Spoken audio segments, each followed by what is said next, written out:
제가 오늘 어쩔 수 없이 또 한번 그 홍준표 전 대표에 대한 얘기를 한번 다시 꺼내보려고 합니다. 이게 정치인이 어느 정도 이상 위치에 올라가게 되면은 변명을 잘 안 하는 것 같아요. 이게 정치인들의 습성인지 그들만의 문화인지 저는 잘 모르겠는데, 지금 박근혜 대통령이 가장 대표적이죠. 지금 감옥에 가서 구속돼 있고 감옥에서 저렇게 말하자면 썩고 있는 중에서도 말 한마디를 안 해요. 자기 변명을 안 해요. 뭐 어디서 어디까지가 거짓말이고 어디까지가 진실이고, 얼마나 변명할 게 많겠습니까? 지금 박근혜 전 대통령이야말로. 근데 아직까지도 한마디 변명을 안 하고 있어요. 국민들은 답답해 죽겠는데, 이 탄핵이라든가 이런 여러 가지 상황을 그래도 이해하고 있는 국민들은 답답한데 아무 얘기를 안 하고 있어요. 홍준표 전 대표 같은 경우도 박근혜 정도까지는 아니지만 제가 느끼기에는 제 나름대로는 좀 답답할 정도로 변명을 안 하는 편입니다. 그분도 비슷해요. 뭐 박근혜 대통령만큼은 아니지만 기본적으로 홍준표 같은 경우도 본인이 좀 본인 변명을 하는 것을 멋쩍어서 그런지 왜 그런지 잘 모르겠는데, 저는 솔직히 정치인이라고 하면 기본적으로 자기 PR을 해야 되는 직업이지 않습니까? 변명을 좀 적극적으로 좀 나서서 할 필요가 있다. 전 그렇게 생각을 합니다. 그런데 제가 몇 번을 말씀을 드려야 한 번 정도 변명을 하세요. 변명을 잘 안 하려고 하는 것 같아요. 그게 어떻게 보면 국민들을 믿고 있기 때문인 것도 있어요, 일부. 박근혜 대통령도 그렇고 홍준표 전 대표도 그렇고 국민들을 제가 느끼기에는 꽤 많이 믿고 있어요. 이전 선거에서 보면은 나는 국민들의 균형감을 믿는다, 뭐 이런 말 하는 것도 그렇고, 그리고 저랑 사석에서 같이 식사 자리에서 제가 어떤 말씀을 드린 적이 있었어요. 그 말이 뭐였냐면, 제가 홍준표 전 대표한테 대표님, 당시 이제 야당 대표 시절에, 대표님 혹시 이 말씀을 하실 때 좀 길게 풀어서 설명을 하더라도 좀 국민들이 좀 더 이해하기 쉽게 좀 풀어서 설명하는 게 어떻겠습니까? 하고 제가 말씀을 드린 적이 있어요. 그랬더니 홍준표 전 대표가 그것보다는 좀 함축적인 이런 얘기를 했을 때 국민들이 이 얘기가 무슨 얘기인가 하고 궁금해서 인터넷에 찾아보지 않겠냐, 이렇게 말씀을 하셨던 적이 있어요. 사석에서 이제 저랑 얘기를 할 때 그런 일이 있었습니다. 근데 저는 지금 이 순간에도 국민들이 사실 그렇게 부지런하지 않다고 생각을 하는 편입니다. 어떤 정치인이 무슨 얘기를 했어요. 무슨 말인지 잘 모르겠어. 그러면 뭔 소리야? 이러고 말 국민이 더 많지. 저게 무슨 의미일까? 하고 인터넷에서 찾아보고, 모르는 단어 있으면 찾아보고, 이렇게 적극적으로 그 내용을 이해하려고 애쓰는 국민들이 과연 얼마나 될까? 지금 이 홍카콜라 TV를 열심히 하고 계신데, 그 홍카콜라 TV 안에서는 좀 어렵게 말씀하시기보다는 좀 더 풀어서 모든 국민들이 딱 듣고 그냥 알 수 있게끔, 그렇게 뭐 국민들을 믿는 것도 좋고, 국민들이 아주 지적으로 부지런해서 내 말을 이해 못한 부분은 자기가 찾아서라도 이해를 할 거다, 이렇게 생각하지 마시고 좀 풀어서 조금 더 말이 길어지더라도 그런 게 좋지 않겠나, 전 그렇게 생각을 합니다. 오늘 이 영상 같은 경우도 홍준표 전 대표가 변명을 잘 안 해요. 제가 볼 때는 이게 아닌데 왜 이거에 대한 변명을 안 하나, 적극적으로 왜 해명을 안 하나, 이런 부분들이 좀 있습니다. 그래서 제가 아는 부분은, 제가 뭐 대리는 아니고 대변인은 아니지만 이 부분은 이게 아닌데 사람들이 좀 오해하고 있는 것들이 있어서, 그 오해하는, 많은 국민들이 오해하고 있는 부분들 중에 몇 개를 제가 한번 얘기를 좀 한번 해보려고 합니다. 제가 오늘 제보를 들은 얘기 중에 하나인데, 이제 홍준표 전 대표한테 뭐 누가 줄댄다, 뭐 이런 얘기를 누가 하나 봐요. 뭐 일부 젊은 사람들도 홍준표한테 잘 보이려고 하고 줄대려고 한다, 뭐 이런 얘기가 있는 모양이에요. 근데 홍준표 스타일은 어떤 거냐면, 자기한테 줄댄다고 자리를 주고, 자기한테 줄댄다고 뭐 공천 주고, 이런 스타일이 아닙니다. 기본적으로 그 사람이 잘해야, 성과를 내야, 똑똑하고 훌륭한 사람이어야지 주는 편이지, 자기한테 줄만 댄다고 해서 뭐 해주고 키워주고 뭐 이런 스타일이 아니에요. 이제 저를 이제 디지털 영남 위원장으로 임명을 해준 분이 이제 홍준표 전 대표인데 저를 알지도 못했어요. 저라는 사람에 대해 잘 알지도 못했어요. 그리고 제가 뭐 홍준표 전 대표인데 줄을 댈 적도 당연히 없죠. 뭐 알아야지 뭐 줄 대든지 말든지 하지. 그런 것도 전혀 없었는데 어쨌든 위원장 자리를 주지 않습니까? 그때 제가 듣기로는 그냥 실력으로 얘 일 잘할 거다. 얘 좀 똑똑하다. 이렇게 해서 이제 준 거지 줄 댔다고 절대 그런 게 아니었습니다. 그리고 실제로 오히려 홍준표 대표 근처에 있는 사람들이 좀 개파 좀 만들려고 오히려 이렇게 얘기를 한다고 해요. 좀 사람도 좀 키우고 좀 개파도 좀 만들고 해야 되지 않겠냐라고 말하는데 홍준표 스타일이 자기 소신이 난 개파 정치 안 한다. 개파를 만들고 뭐 어떤 특정 정치인의 국회의원들이 줄대고 이 짓을 하면 안 된다라고 본인은 생각하기 때문에 개파 안 만든다. 개파 정치 안 한다. 이렇게 한다는 거예요. 그래서 그러다 보니까 이게 장점인지 단점인지 잘 모르겠는데 사람을 키우는 것도 잘 안 하는 걸로 알고 있어요. 사람을 키우는 것도 잘 안 합니다. 예를 들어서 홍준표가 누구 키우는 거 혹시 보셨어요? 홍준표가 어떤 사람 키워주는 거? 지금 최근에 뭐 배현진을 키우네, 뭐 강현재를 뭐 키우네 하는데 실질적으로 보면은 뭐 홍카콜라 TV를 이제 배현진 그 당협위원장이 하고 있기 때문에 뭐 같이 하는 모양이 보여서 그게 좀 키우는 것처럼 보일 수는 있는데 실제로 홍카콜라에서도 해명을 했죠. 홍카콜라 TV의 주인이 배현진 그 위원장이고 배현진 당협위원장이고 본인은 홍준표 본인은 출연자다 이렇게 정리를 했습니다. 실질적으로 뭔가 서로 맞아서 이렇게 하고 있는 거지 뭐 배현진을 키워주기 위해서 그렇게 하고 있는 것 같지는 않아요. 제가 볼 때는. 그리고 홍준표가 누군가를 키워주려고 마음을 먹으면 솔직히 얼마든지 키워줄 수 있지 않겠습니까? 홍준표가 무슨 말만 하면 그게 이슈가 되고 홍준표가 뭔가를 하면 그 주변에 있는 사람들이 뜹니다. 기본적으로. 홍준표라는 사람의 영향력이 있기 때문에 그리고 많은 사람들이 주목하고 있기 때문에 실제로 저를 디지털 장관위원장을 임명을 했지만 만약에 저를 홍준표가 키워줄 생각이 있었으면 하다못해 홍카콜라 TV에서 제 이름 몇 번만 말해줘도 아니면 여기 와서 같이 한번 출연하자 하고 홍카콜라 TV에 제가 출연을 하면 제가 엄청나게 크겠죠. 근데 그런 거 안 합니다. 사람 키우는 걸 잘 안 해요. 기본적으로.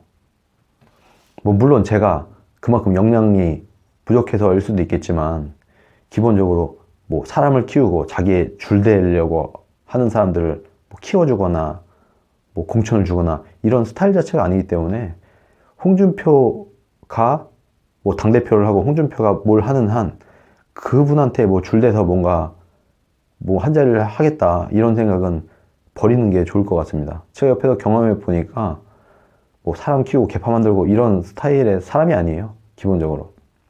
그래서 뭐 줄댄다 이런 거는 홍준표에 대해서 잘 모르는 사람들이 하는 얘기가 아닌가 전 그렇게 생각을 합니다. 그리고 홍준표 전 대표를 싫어하는 사람들이 가장 핵심적으로 말하는 것 중에 하나가 박근혜 대통령을 출당시켰다 이런 얘기가 있는데 이거는 최근에 몇 번 해명을 한 내용이에요. 짧게 정리하자면 그때 당시에는 이제 문재인 정부가 아주 강력하게 그 개헌을 하려고 했는데 이 개헌을 막으려는 그 저지선을 확보하기 위해서는 국회의원 머릿수가 더 필요했고 그러기 위해서 출당을 할 수밖에 없었다. 박근혜 대통령을 출당을 할 수밖에 없었다. 이런 뭐 해명이랄까요? 이런 걸 얘기를 했습니다. 최근에. 근데 저는 기본적으로 저는 박근혜 대통령의 출당을 반대했었습니다. 그리고 박근혜 대통령을 출당을 정해야 된다고 하면 뭐 개헌을 막든 뭘 어떤 필요로 인해서 전략적인 필요가 됐던 정말 최악의 상황을 막아야 되지 않겠냐라는 절박함이 있었던 간에 박 대통령을 출당을 해야 한다고 출당을 정해야겠으면 박근혜 대통령이랑 면회라도 한번 해보든가 아니면 뭔가 커넥션을 한번 맺고 그 이후에 그 액션이 있는 다음에 출당을 하는 게 좋지 않겠나 이렇게 의견을 냈었습니다. 근데 그렇게 안 했죠. 어쨌든 그냥 뭐 겉으로 보기에는 그냥 좀 강압적으로 출당을 하는 모양이 나왔어요. 근데 저는 이게, 잘 생각해 보세요. 박근혜 대통령을 출당해서 홍준표가 얻은 게 뭐가 있죠? 그리고 박근혜 대통령을 출당을 시키고 나면 본인이 정치적으로 타격을 입고 본인이 욕먹을 거라는 걸 몰랐을 거예요, 홍준표가. 다 알았습니다. 저는 그게 뻔히 보이더라고요, 옆에 같이 있어도. 그래서 저는 물론 출당에 반대를 한 편이긴 하지만, 반대를 한 사람이긴 하지만, 그래도 이 출당 조치를 한 이후에 이 모양을 보고 나서, 근데 정말 이 정치적으로 욕먹을 짓을 그래도 감행하는 걸 보니까 박근혜 대통령 출당해서 본인한테 얻는 이익이 하나도 없거든요. 욕만 먹지. 근데도 이것을 했단 말이에요. 여러 가지 필요에 의해서. 말하자면 이것은 본인 개인을 위한 판단이라기보다는 당을, 더 나아가서는 국가를 위한 판단이었다. 이게 전략적으로 뭐 미스였는지, 전략적으로 좋은 판단이었는지 아니었는지는 뭐 두 번째 문제고, 기본적으로 이 출당을 한 것 자체가 홍준표 개인을 위한 판단은 아니었다는 거예요. 적어도 전략적이든 뭐든 당과 국가를 위한 판단이었지 자기 자신을 위한 판단은 아니었다. 이건 확실한 거 아닙니까? 그래서 나는 적어도 홍준표라는 사람은 본인이 욕먹을 각오를 하고 본인이 욕먹을 지언정 자기가 맞다고 생각하는 거는 하는 사람이구나. 일단 추진을 하는 사람이구나. 그 정도 추진력은 있고 그 정도 배짱은 있는 사람이구나 라는 생각을 하게 되었습니다.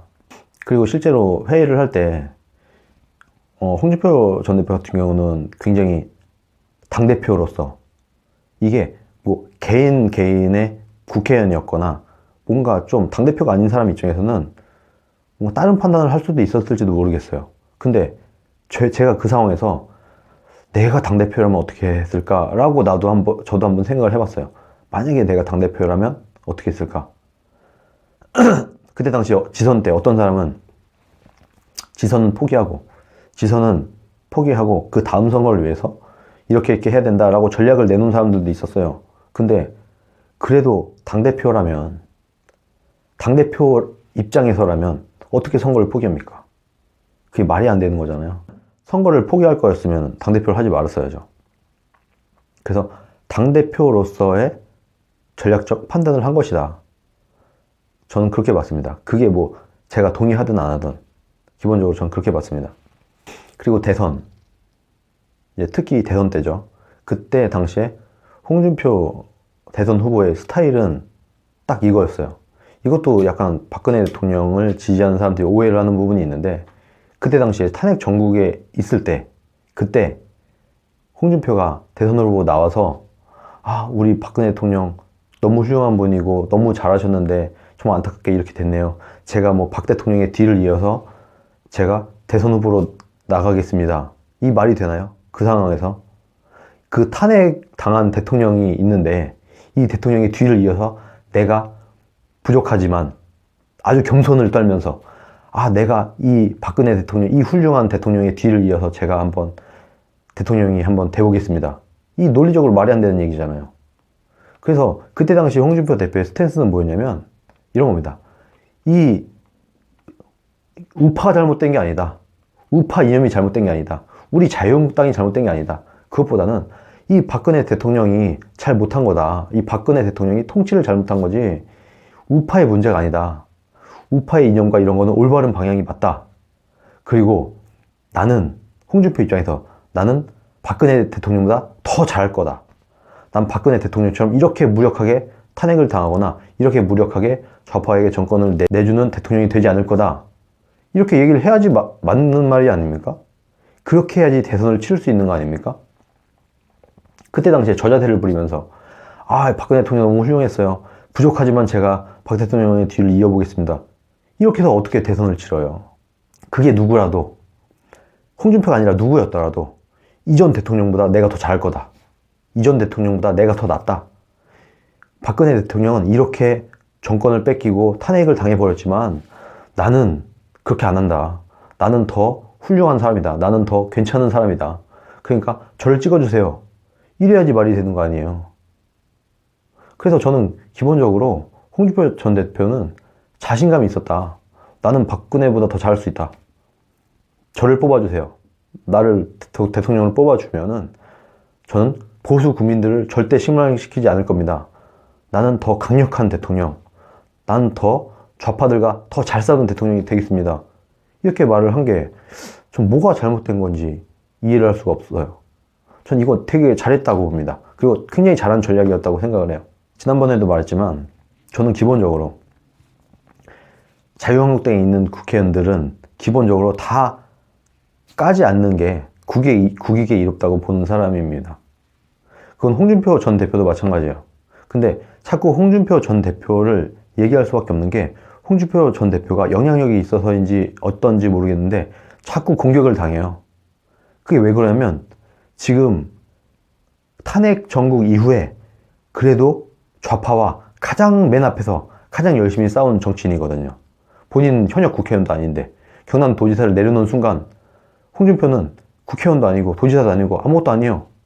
그냥 이전에는 당대표였고 원외 당대표였고 그리고 지금은 그냥 당원입니다. 당원. 그런 상황에서도 그래도 자기 나름대로는 할 수 있는 최선을 다하고 있는 모습, 이 모습만으로도 저는 그래도 훌륭한 정치인이라고 생각을 합니다. 지난 대선 때 그 어려울 때 누가 나섰나요? 솔직히 홍준표 대표 같은 경우도 자기가 대선에서 못 이길 거 몰랐겠습니까? 당연히 알았지. 다 알았지만 그 안 좋은 상황에서 그 앞에 나서는 거, 이것도 굉장한 용기가 필요한 겁니다. 최근에 어떤 사람들이 이제 홍준표를 비난할 때 대선도 말아먹고 지선도 말아먹은 사람이 어디 뭐 한쪽에 가서 반성을 해야지 어디 이렇게 나서냐 이렇게 얘기를 하는 걸 봤어요. 그걸 보고 전 무슨 생각이 들었냐면 아, 이렇게 욕먹을까봐 사람들이 안 나섰구나.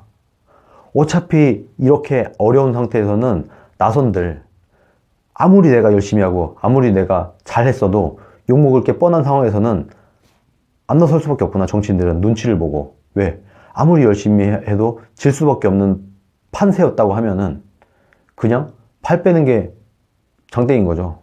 근데 홍준표는 그렇게 하지 않았습니다. 아주 어려운 상황에서도 끝까지 앞에서 나와서 좌파들과 싸우다가 막말 프레임에 갇혀버렸죠, 지금.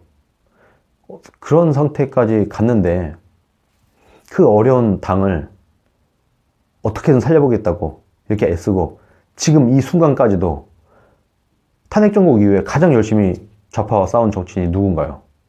홍준표 아닌가요? 홍준표 말고 누가 지금까지 좌파 정부와 이렇게 강력하게 싸웠죠? 그래서 저는 홍준표는 우리 우파의 자산이니까 우리가 아껴줘야 된다라고 계속해서 주장을 하는 겁니다. 제가 뭐 홍준표 전 대표가 저를 뭐 임명했기 때문이 아니에요. 저를 임명하지 않았어도 제가 일반 당원이었거나 아니면은 당원이 아예 아니고 일반 국민의 입장이었어도 전 똑같이 생각을 했을 겁니다. 그리고 똑같이 했을 거예요. 어떤 분은 홍준표가 좀 심하게 말하는 어떤 분은 홍준표가 은퇴를 하거나 홍준표가 무너져야 새로운 홍준표를 대신할 대안이 나온다. 이런 얘기를 하는 사람도 봤어요. 그런 사람들도 꽤 있는 것 같아요. 그러면은 홍준표 말고 대안이 어딨냐? 라고 말을 할 때 누군가는 홍준표가 있기 때문에 지금 대안이 안 나오는 거다. 홍준표가 물러나야 홍준표를 대신할 대안이 나오게 된다. 이렇게 주장을 하면서 홍준표를 열심히 까는 사람들이 있어요. 그런데 이 말이 그럴듯하게 들릴 수도 있어요. 근데 솔직히 까놓고 말해서 이 말이 무슨 말이냐면은 야, 난 홍준표 싫어. 홍준표는 안 돼. 그런데 대안은 그건 어떻게든 되겠지. 어떻게든 되겠지예요. 아무 대안이 없어요. 홍준표 말고 이 사람이 이렇게 해서 이렇게 하면은 더 좋을 것 같아. 더 모양이 좋을 것 같아. 이런 말도 하지도 않아요. 그냥 어떻게든 되겠지. 홍준표는 싫어. 홍준표는 일단 끌어내리고 홍준표가 물러나면 그 다음에 어떻게든 되겠지. 이거요. 이렇게 무책임하게 말을 할 수 있는 겁니까? 대한민국이 그리고 자유한국당이라는 당이 이렇게 무책임한 말로 짓밟혀도 되는 나라고 짓밟혀도 되는 당입니까? 저는 그렇게 보지 않습니다. 대안 없이 그냥 홍준표를 비판하는 사람들은 말 그대로 될 대로 되라. 어떻게든 될 거야. 이게 무슨 뭐 행복회로가 돌아가는 것도 아니고 밑도 끝도 없이 그냥 어떻게든 되겠지. 이런 무책임한 말은 하지 않는 게 우리 국익에 더 도움이 되지 않겠습니까? 오히려 그것보다는 저는 기본적으로 정치는 세를 많이 모아야 된다고 생각을 해요. 만약에 홍준표를 누군가가 처절하게 내리까서 그렇게 될 일도 없겠지만 내리까서 홍준표가 물러났다고 쳐요. 그러면 홍준표 지지자들은 어떻게 해요? 홍준표 측근들은 어떻게 해요? 홍준표 지지자들은 어떻게 하냔 말이에요. 그럼 이 사람들은 또 누군가가 올라왔을 때 그 사람을 또 비난하게 되겠죠. 그게 누가 됐든지 간에. 이 짓을 언제까지 할 겁니까? 그래서 저는 인물 중심이 아닌 이념 중심으로 뭉쳐야 된다는 말에 100% 동감을 하는 겁니다. 어떤 인물을 내서서 이 사람 안 돼 이렇게 하지 마시고 이념 중심으로 그냥 자유한국당 아래, 자유한국당이라는 당 아래 그냥 모여서 하나로 뭉치자. 어떤 사람이 대표가 되든지 간에 그 사람을 그냥 밀어줘야 된다. 전 예전부터 줄곧 이렇게 주장을 하는 거 해왔고 이전 당대표가 홍준표였기 때문에 전 그렇게 했던 거예요. 이전 당대표가 홍준표가 아니라 다른 사람이었어도 전 똑같이 했을 겁니다. 그리고 그 사람이 지금 홍준표처럼 열심히 싸웠다면, 열심히 맨 앞에서 대여 투쟁을 해왔다면 전 똑같이 했을 겁니다. 자유한국당은 기본적으로 홍준표 편도 끌어오고 뭐 박근혜 편도 끌어오고 뭐 오세훈 편도 끌어오고 황교안 편도 끌어오고 다 한 사람 한 사람 한 사람 끌어모아서 그렇게 해서 세를 만들어서 이 세로 하나로 뭉친 이 세로 좌파 정부와 붙어야 전투력도 나오고 힘도 실리고 그리고 그렇게 할 때만이 다시 정권도 찾아올 수 있는 거 아니겠습니까? 저는 그렇게 생각합니다. 오늘도 두서없이 이런저런 얘기를 많이 했는데 결과적으로는 정말 열심히 좌파와 싸우고 있는 그 사람 누구라도 하다못해 저는 이현주 의원, 자유한국당도 아닌데 이현주 의원도 방해하면 안 된다. 최소한 그 사람을 방해하거나 그 사람이 좌파와 싸우는데 그 사람을 비난해서는 안 된다라고 말하지 않아요. 왜 그러냐면 지금 이 상황에서는 좌파와 싸우는 누구라도 우리가 오히려 그 사람한테 좀 힘을 좀 실어주세요. 좌파 정부와 열심히 싸우는 그 사람 한 사람 한 사람이 모여서 세를 형성하고 힘이 될 때, 이때 이 문재인 정부의 폭주를 끊고 다시 우리가 정권을 되찾아올 수 있다고 저는 생각을 합니다.